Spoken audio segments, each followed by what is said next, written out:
Hello everyone, welcome to our channel. Hi friends, ఈరోజు నేనైతే కొబ్బరి పచ్చడి చేశాను. ఈ కొబ్బరి పచ్చడి పుదీనా మరియు కొత్తిమీర కాంబినేషన్లో చేస్తే చాలా టేస్టీగా ఉంటుంది. ఆ రెసిపీ ఏంటో చూసేద్దాం.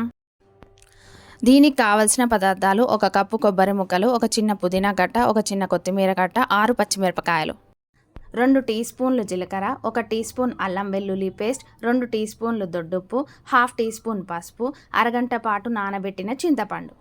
తాలింపు కోసం ఆవాలు, జీలకర్ర, 4 ఎండుమిరపకాయలు, 1 రెమ్మ కరివేపాకు. స్టవ్ పైన ఒక బౌల్ పెట్టుకొని అందులో నూనె వేసి ఈ నూనె కాగిన తర్వాత జీలకర్ర, పచ్చిమిర్చి వేసి వేయించాలి.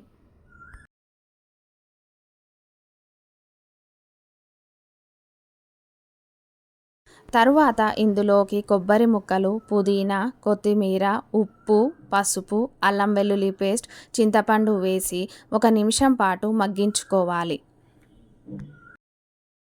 మిశ్రమం చల్లారిన తర్వాత రుచికి సరిపడా ఉప్పు వేసుకొని కొన్ని నీళ్లు పోసుకొని మెత్తగా గ్రైండ్ చేసుకోవాలి. తరువాత తాలింపు పెట్టుకొని ఈ తాలింపును కొబ్బరి పచ్చడిలో యాడ్ చేసుకొని కలుపుకోవాలి. అంతే, ఎంతో రుచికరమైన కొబ్బరి పచ్చడి రెడీ. ఈ కొబ్బరి పచ్చడి దోశలోకి మరియు అన్నంలోకి చాలా టేస్టీగా బాగుంటుందండి.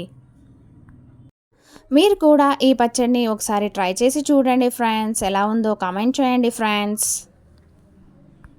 Thanks for watching friends. Please subscribe our channel for more interesting videos.